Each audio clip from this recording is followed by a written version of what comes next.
Hello, everyone. Welcome. Thanks for joining our diagnostic training session today. Now, this is a pre recorded session this week as I am traveling. But if you do have any questions, if you're watching on Zoom, just reply to the confirmation email that you got when you registered. If you're watching on YouTube, just leave a comment under the video. And if you're watching on Facebook, same thing. Leave a comment under the video, and I will get to those questions when I return. So my name is Jason Gabrinas. I'm one of Snap-on's national diagnostic technical trainers. Been in the training department the last 11 years or so, traveling around North America, helping techs and shop owners get the most out of their diagnostic equipment. Before I did that, it was a couple years as a diagnostic sales rep with Snap-on, so I had about 30 different franchisees I worked with, as well as the shops that they service in order to help everyone get the most out of their diagnostic needs. And before I did that, it was 8 years at Subaru. So worked in a dealership, and over time, I guess, just became the default diag guy in the shop. So I always ended up with the drivability problems, the intermittent problems, the weird wiring problems that would show up on those cars. And that's really where I cut my diagnostic teeth, was trying to figure out all those weird head scratcher type cars that would come into my way. And before that, a bunch of other miscellaneous wrenching jobs. Been a little over 25 years under hood experience for me. So our topic today is air conditioning testing and diagnosis. And if you're watching this around the time that it came out, spring in North America, it is almost air conditioning season is upon us. So always a good idea to familiarize ourselves with how the systems work and how, especially nowadays with the automatic AC systems, how everything's kind of interconnected. And if I have a sensor that goes bad, maybe it could affect other things or cause other symptoms that maybe the customer would say, "Oh, well, my air conditioning's not work," when in fact it's really just the temperature blend door is stuck to hot or something of that nature. So we have to take all of those things into consideration into account. We'll walk through kind of both sides of the HVAC system on the vehicle, both the components outside under the hood, and then also the components in the passenger compartment as well. So if we look at how this is a Ford Explorer, and we can see there's a whole lot of things going on, especially since this one has both front AC and rear AC. So we have the different hoses and the ductwork and the different motors and such that go in to this vehicle. And it can be complex, and it can be a complex nightmare sometimes in order to diagnose what the actual problem is. Hopefully we can sort it out rather quickly, but it's an awful complex system and a lot of different failure points as well. So let's walk through a few of these. First, starting in the exterior, I'd call it out in the engine bay. A little bit of it comes into the compartment, but most of it's out in the engine. So we have the compressor. That's where kind of it all starts, right? We got our clutch, we got our oil, and we got our refrigerant that we have to worry about there. We have our evaporator, which is in the passenger compartment, and that's the part that actually cools off um, the interior air. Right? Then we have the condenser on the other side. And that's usually out by the radiator, and that is where we take the high temperature and condense it back down into a liquid. We have our receiver dryer, our expansion valve, and miscellaneous pressure switches and sensors out under the hood. So start with the compressor. The majority of them are belt driven on gasoline engines, anyways. Some hybrids and some electric, actually, any electric vehicles are going to be electric, driven by the battery. Most of those are going to also be high voltage, 300 volts or more, just because they're running off just whatever the high voltage battery is on the particular vehicle. So usually it's gonna run right off of that. So that way we don't have the loss of the having to spin the compressor with the belt. Now, a belt-driven compressor is going to use an electromagnetic clutch. The clutch can be tested with the scanner, or we can do a component test on that as well, since it is an electrical part. Can either be a fixed displacement or a variable displacement. On vehicles with variable displacement, they might not even have a clutch. They might not need a clutch because we can move the internals, so it's not even pumping it.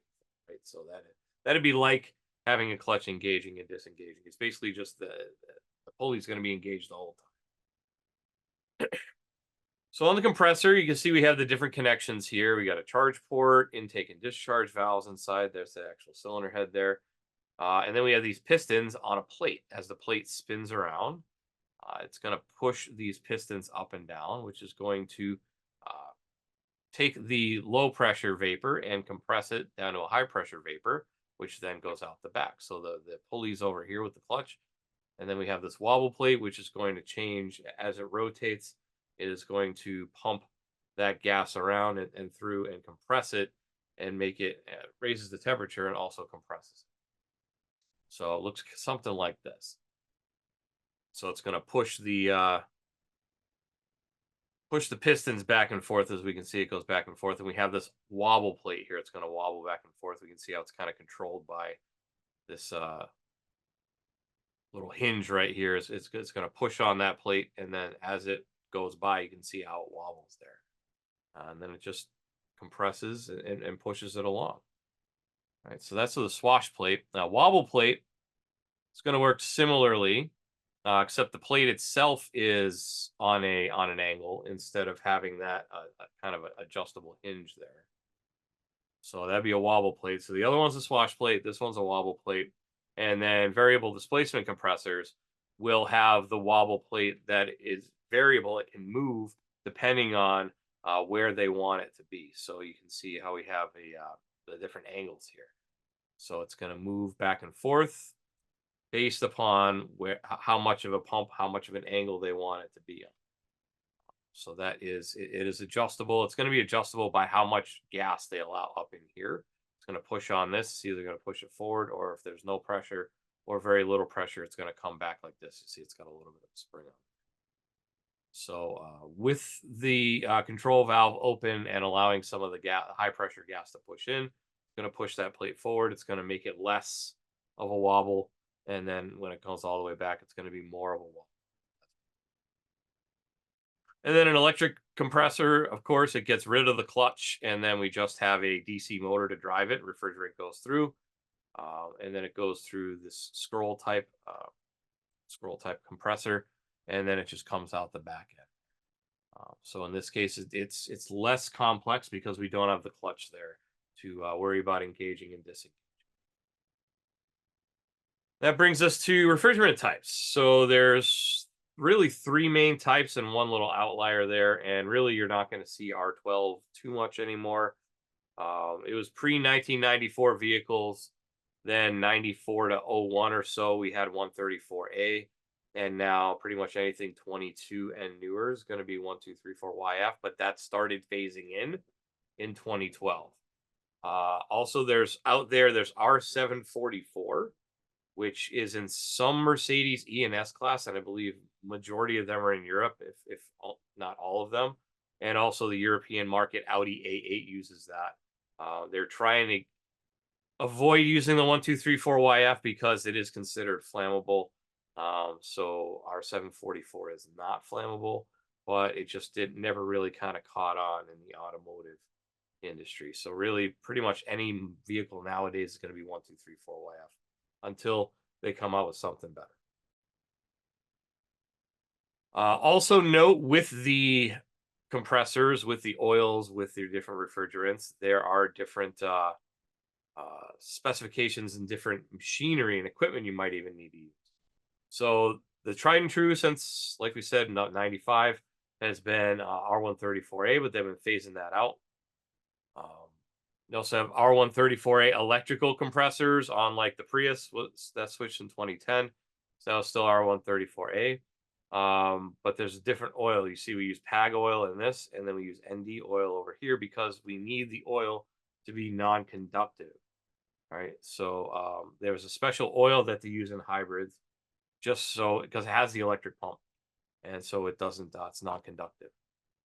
Also, they've been, as we said, we've been converting in. Started in 2013. Half of the 2017 models had it equipped, and like I said, now pretty much anything out there has the 1234YF. And then there is also 1234YF electrically driven compressors, which need a certain type of non-conductive oil as well. So we want to make sure between refrigerants, there's no contamination between refrigerants. We want to make sure there's no oil contamination between those types as well. And then even the 1234 versus the 134 may have a different one as well. So a lot to keep track of. And how do I know what the vehicle uses? The best place to look is going to be underneath the under the hood there with the air conditioning system label that's on there. It's going to tell you how much, which is critical nowadays, by the way. There are these things called critical charge vehicles. They don't have a necessarily a large amount of refrigerant in there, and there's not a lot of leeway between overcharged and undercharged on a lot of these newer systems. They call them critical charge systems. So with that in mind, you do need some specific equipment depending on what you're working on. These are just 4 examples that we make. So we have a hybrid compressor, which is explicitly for hybrid vehicles, like I said, special oil, also for critical charge.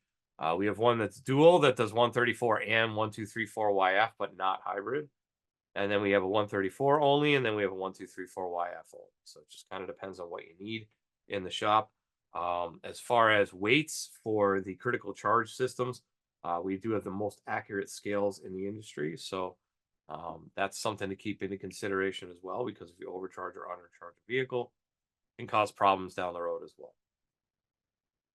Here's just an example of why we need to pay attention. So we have a 2016 Ford Focus with a 2-liter, and it says that takes PAG oil and R134A, 1.3 pounds of R134A, versus the 2017, which is going to look identical on the outside because that was the last generation in North America. But in this case, it takes 1.37 pounds of R134. And it is PAG oil, but it's a different specification for the PAG oil as well. It takes a little bit less oil, a little bit more refrigerant in there. And notice the difference, though, 1.3 pounds versus 1.37 pounds. That's where it comes into that critical charge. We need to make sure we're charging it exactly what it's supposed to have. And once again, how do I know? Just check the label. And if you don't have the label, then you need to go into your repair information and look up the proper year, make, model. That way would be, I guess, the second best, because I would err on the side of the label, just because sometimes things can change mid-year that don't always get picked up. So I would always refer to the label first, and then my repair information. All right, so that's the start of it. That is my compressor and the refrigerant, which is the main star of the show here. Now let's move to other items here. So we have the evaporator. That is going to be in the passenger compartment. Warm interior air is going to blow over the fins. As the heat is removed, the liquid is going to turn into a vapor, because it is going to heat up that liquid and it turns into a vapor. Usually it's going to be in the heater box near the heater core, maybe right next to the heater core. Just kind of depends. But as it goes in, you're going to have a low pressure liquid go in, and then a low pressure vapor comes out and goes to the compressor. The condenser comes out. It's in the engine compartment, and as the ambient air and fan cools that refrigerant that was high temperature coming out of the compressor, it's going to condense into a liquid, and then it goes out and back around. The receiver dryer is going to filter the refrigerant, and it also contains a desiccant, which is going to help remove any water that's in the system. Hopefully there isn't any water in the system, but there may be. This should be changed out anytime the system is open, because as soon as I crack it open, it's going to introduce any of the ambient water vapor that's in the air into the system. So I need to make sure that that gets replaced, because that'll mess up the desiccant. Also on expansion valves on most 134A and 1234YF, it's going to step down the pressure before it enters the evaporator. All right, so high pressure liquid's going to come in from the receiver dryer, and then based on this metering ball and this diaphragm up here, it is going to send it out to the evaporator inlet as a low pressure liquid. So it goes from high pressure, steps it down to low pressure. And then the outlet pressure regulates the inlet pressure. So the pressure coming out of here is going to affect this diaphragm. It's going to move this needle valve up and down. Whatever the pressure coming out here is going to dictate whatever the pressure is coming in. And this can be a common failure point. I know on Subarus for sure that is a very common failure point, because you can just see the oil coming out leaking. The O-rings in here can leak pretty commonly. So that can be a good failure point, also a good test point on there. Then we also have pressure switches, so it's going to power on or off depending on the pressure that's in there. Can be separate high and low and medium. Can also be a combination switch with high and low in there. So depending on voltage, this one's kind of an on-off, so power goes in. And then depending on the pressure, if there's enough pressure in there, it'll press, the contact will close, and then it'll turn the clutch on, turns the clutch off. So those are just kind of dumb switches. It's based on pressure. It's going to kind of turn it on and off like a reed switch. And then also you could have pressure sensors, which are actual pressure sensors, and sends the signal back to the control module that measures in PSI. right? A voltage that changes into converts to a PSI. All right, HVAC electronics on the interior now. So that's all the exterior in the under the hood, kind of up to the firewall area. Now let's talk about the interior. So the interior is going to be maybe miscellaneous sensors like inside and outside temperature sensors, sun load sensors that can be actual output sensors at each of the vents. They could have sensors there as well, depending on how complex the vehicle is. We, of course, have our blower motor in there, or motors if we have front and rear. Also, the motor would have a controller in there. Actuators as well. So, mode door, blend door, and recirculation actuators are going to move those automatic air conditioning actuators and different things. So, if we look back at this Explorer that we looked at the beginning, you see we got the front and the rear, and also everything that's out under the hood. And if we look at this schematic, there's different sensors. So, we have the HVAC control module, and that is going to have miscellaneous sensors. So we have transducers, sensors, different things like that. Sun load sensor, in-vehicle temperature and humidity sensor, evaporator sensor goes in the HVAC control module. We also have the inlet door, all the different actuators here as well. And then we have the blower motor speed control, blower motor relay, AC clutch relay, and the clutch coil itself. And there's also an externally controlled variable displacement compressor. So all of that stuff gets operated between the PCM and the HVAC control module. So if we have a failure point somewhere, like for example, the temperature door was swung all the way to hot and it won't go over to cold, customer may say, "Well, my AC is blowing hot."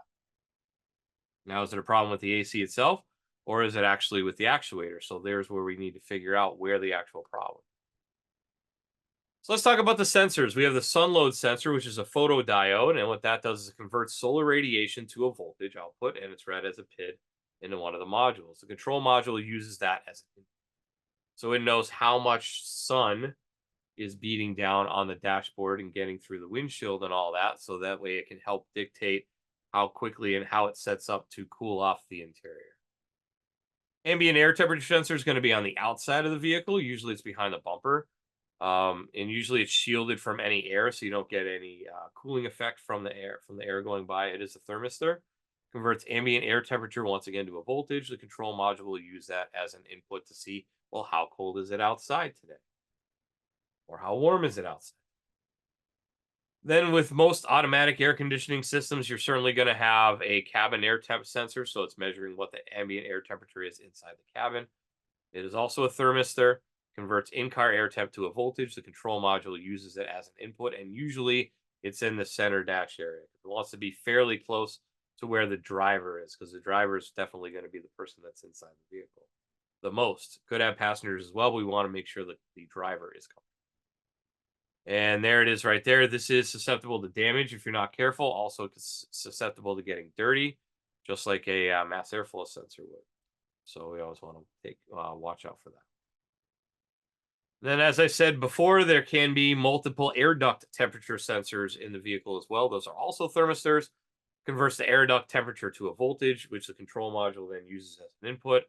And usually, like I said, it's in the air duct itself. Maybe not quite at the very end, but maybe at least a few inches from the end, from the output side of the air duct. And as you can see, it just kind of clips in there as a little barb fitting there. A foam piece. Also, windshield temperature and humidity sensor. That's combined temperature and humidity in one. It's going to measure the windshield temperature, the cabin humidity, and the humidity sensor temperature itself. It's good. Control module is going to use that as an input, and it's going to be mounted to the upper windshield usually, and that will help everything make that calculation as to how hard do I need to operate this air conditioning system to get the temperature down. And now let's talk about actuators. Those certainly can be a failure point underneath the dash there. So it is a reversible electric motor. Usually it's going to use plastic gear reduction, which is where one of our failure points can be. Oftentimes it also contains a position sensor inside. So the whatever's actuating it, the ECM, the HVAC controller, knows where it is in space. It's going to operate linkages for the recirc door, blend door or doors, and mode door or doors, depending on how many zones of climate I have. So here's a heater box, and we can see mode door actuator is going to be there. So that's going to be, say, my defrost, my floor, my face vents. And then my air mix door actuator is going to be, my hot to cold, side to side. So we have a bunch of, this is just a It's one of my drawings of a basic heater system. And we have the different vents and the different mode doors in there with the different actuators that'll have. So in this case, we're recirculating. You see we have outside air here with the cabin filter coming from outside, and that door is blocked. So it is sucking in air from the cabin through the blower motor, through the evaporator, and so on and so forth. Now, if we wanted to go to from recirculation to outside air, it would just simply move that over, and then it comes out through here through the blower. Also the blend door. So in this case, we're on recirc and it's going over the evaporator only. It's not going over the heater core, so it's just going to blow cold air. And in this case, it's going to the floor vent. If I wanted to go full heat, it's going to go over the evaporator still, but then it'll go over the heater core and the heater core will heat it up. In this case, we're going through the floor vent. We want to do a 50-50. It's going to take my cool air and my warm air and it's going to blend it in a way. And then we have medium air going out through, in this case, the floor. All right, let's talk airflow on the different mode doors. So in this case, we're going just to the floor vent because we have these two other doors here. If we wanted to go to just defrost, we can do that. It's going to go up like that. And then if we wanted to go 50-50, defrost to dash, or if we wanted to go full dash, we could also go dash floor, defrost, what have you, any combination depending on where those mode doors are. If they're halfway, we're going to split the vent. Now, in a vehicle with dual zone climate control, it's going to have these doors here. It's going to also have my recirc door there, and then it's going to depend on where it goes, redirected out that way.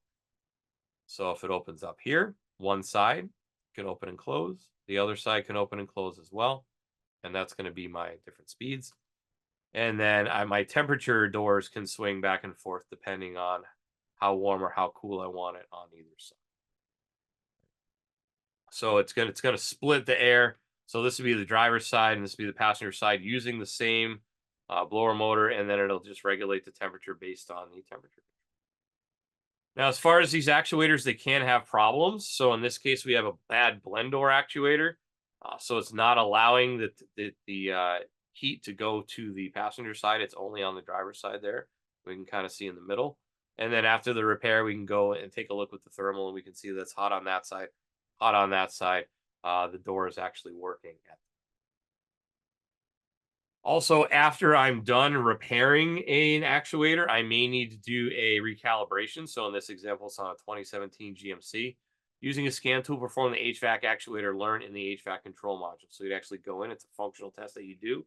It cycles the actuators back and forth from the full range of travel.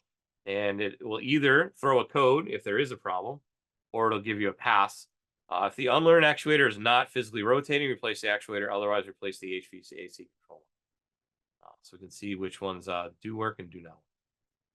And oftentimes when they do not work, it's because of something like this. So maybe it got stuck at one point, and then it ended up stripping on this gear right here. So we can see that's where that would be flipped over. And then we would have the gear right there as to where that would be. And then it may strip it, and then I would have to either replace the gear, repair the gear, or most times you're probably just going to replace the actuator. See how I have a worm gear here and a reduction gear. All right. So that is my slides. Let's go on to the scan tool and take a look at a few things there. All right. So here's our first vehicle here. We got a 2017 Ford Focus. So let's see what we can do inside the scanner. A few different functions we can do. So we have engine, which is going to deal with some of the compressor stuff. So if we go in there under like functional tests, output controls, you're going to have your compressor cycling switch.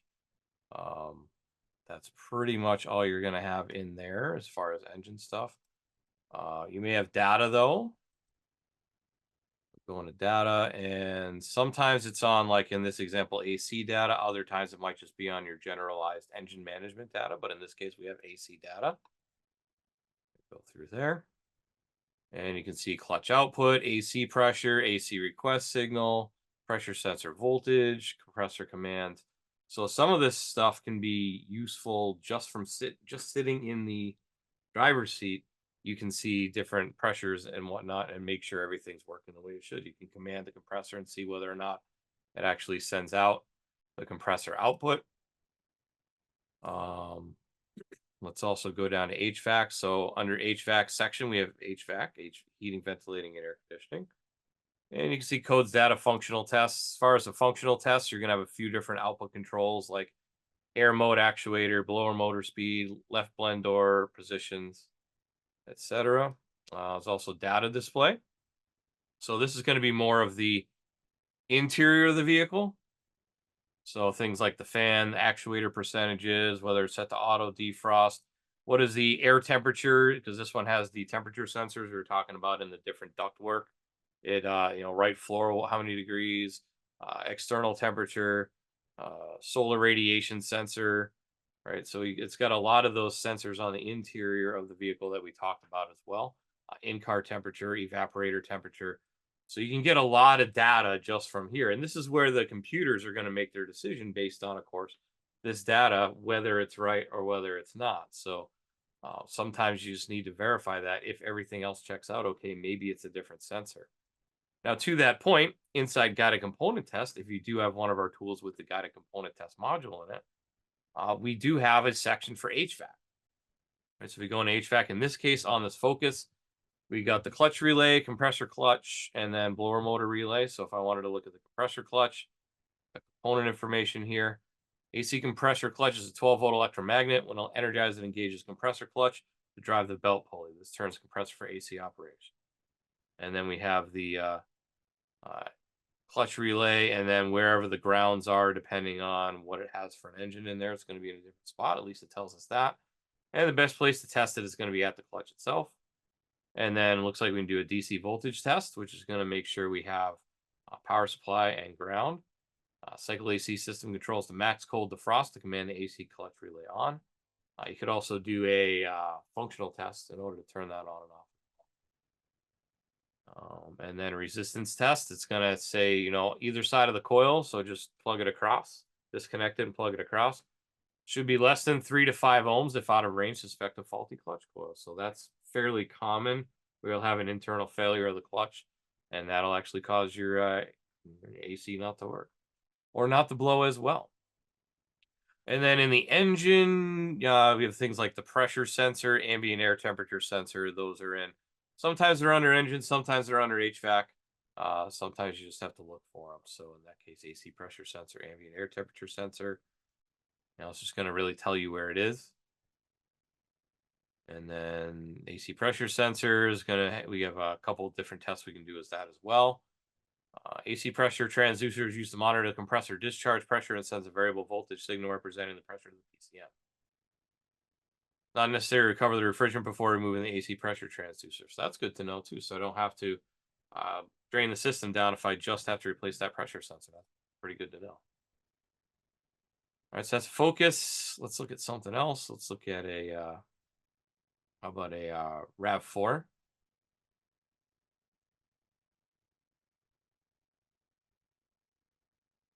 Pretty common vehicle. So once again, we have 2 different sections. So I'll go to HVAC first. You see codes, data, and actuator test, system test. So data display is going to give us, this is all going to be like the interior stuff, right? So evaporator, thermistor, ambient temp sensor. This is all the inside the vehicle stuff, adjusted ambient temperature, etc. As far as actuator tests, the fogger relays, magnetic clutch relay, which would be my air conditioner clutch, inlet damp, air out pulse. And then system tests are going to be servo motor initialization. Remember how I said if we replace one of the actuators, we may have to do that initialization. So you just go through there. It's going to need to be done if servo motor ECU is replaced, AC amplifier is replaced, batteries disconnected, or the AC is not working normally. And then it just gives you a few conditions. I know it's going to give me an error out because I'm not hooked up to a vehicle. Also on this one, I thought was kind of interesting is we have a customized setting in here. So inside the HVAC system, you can change all of these different things. Turn them on, turn it off.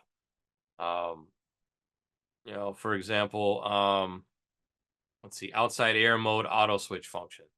So this function switches on or off of the function of the switch to suction opening the outside air mode automatically at the time of the ignition off.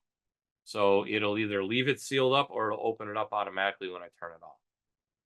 Footer defrost auto mode, evaporator control, all sorts of different things we can do. in there and turn them on and off.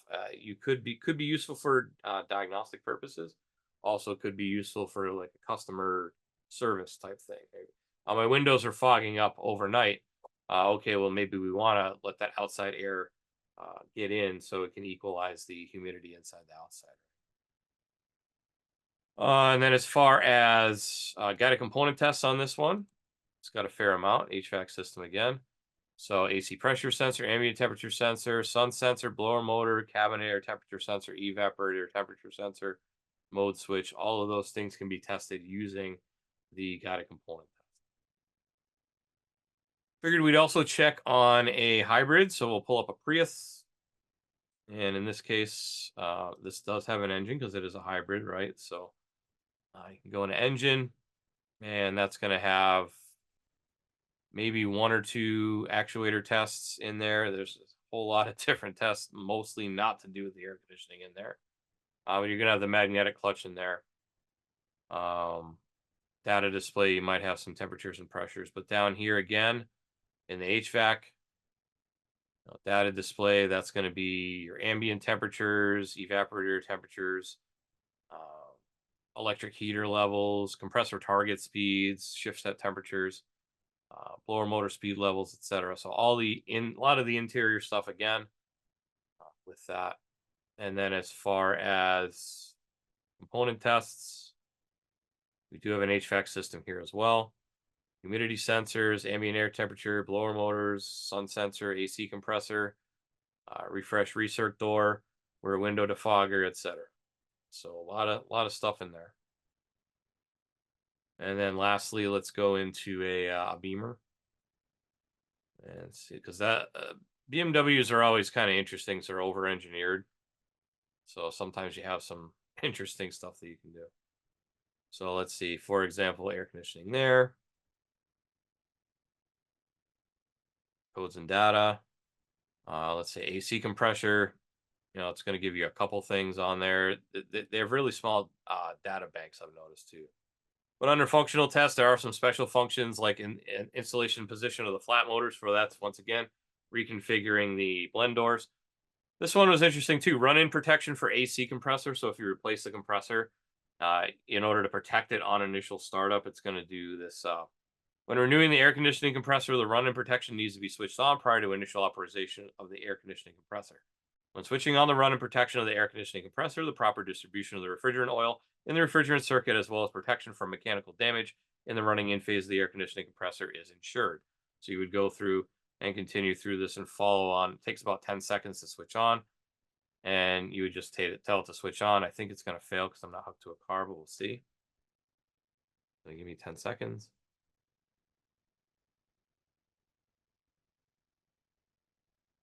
All right, so it couldn't be activated because, like I said, it's going to give me an error in this case. But it would say whether or not it was successful, and then you would run it for a couple minutes, and then it would make sure that it has oil and that it's not going to get damaged with that. So one more thing's got a component test, of course. And this is a 5 series, so that is let's go with a 530i. That's what it should be. Okay, and then in this case, engine actually doesn't have anything. Charge air pressure. No, that's for the. So yeah, not really anything available for the BMW in this case, but a lot of other engine-related stuff in that case as well. All right, so that is air conditioning. Hopefully, we've realigned our thought process maybe a little bit. So when the customer comes in and says, "Hey, my air conditioner's not working," well, what part isn't working? Is it low on refrigerant? Do I have something wrong with the compressor? Do I have a clog? Do I have a leak? Or is it something internally entirely? Could it be like one of my blend doors is stuck? That could be. Could be my sun load sensor is screwed up, or my ambient air temperature screwed up. So there's all these different things that we need to concern ourselves with now, more than just are we putting the right amount of refrigerant in, which is another thing we need to be concerned about because of that critical charge issue. So with that, that is air conditioning. Let's talk about what we're going to talk about next week. So next week we are continuing on with our OEM specific training, and this time it will be Honda. So we'll talk about the many different ins and outs and idiosyncrasies when it comes to Honda vehicles. and just see what makes them special, what makes them tick, and what makes them different than other manufacturers. So hopefully you can join me same time, same place as always every Tuesday, 6 and 9 Eastern. If you want to join on Zoom, go to snapon.com/OT. Otherwise, the 6 p.m. class goes to YouTube, youtube.com/snapon diagnostics, and the 9 p.m. Eastern class goes to my Facebook, facebook.com/snaponjason. If you want to see any of the other episodes in this series, anywhere from ADOS to reflashing, it's all going to be available in there. Um, and it's all going to be available for you for free. It takes about maybe half hour, 40 minutes an episode to get through those. If you want to subscribe, you can just scan that QR code right there, and that will bring you to the page and subscribe you automatically there. Once again, youtube.com/snap-on diagnostics. There's a playlist for live training. As for questions, as I said, this is a pre-recorded meeting today. So as I am traveling, so if you have a question on Zoom, just reply to your confirmation email. If you're watching on YouTube, just leave a comment underneath the video, or same thing with Facebook, leave me a comment, and I'll get to those when I can. Also want to remind you about my buddy Keith. He also does training on diagnostics Wednesdays and Thursdays. So Wednesday is on Zeus and Thursday is on Apollo and Triton. Very thorough class, meant to have the tool kind of in front of you and function through the tool while he's functioning through on the screen as well. First hour is going to be scanner functions mainly, setup functions, that sort of thing. Then he takes about a 5-minute break. And then after that, he goes through all the scope and meter functions on the corresponding tools as well. So definitely check that out. snapon.com/OT for that. And then with that, thank you very much. Thank you for taking a little bit of time out of your day to spend a little bit of time with me. Hopefully you gained a little bit more knowledge on air conditioning systems and how they work and how we might be able to test them. Enjoy the rest of your week. Enjoy your weekend. Have a good night and take care.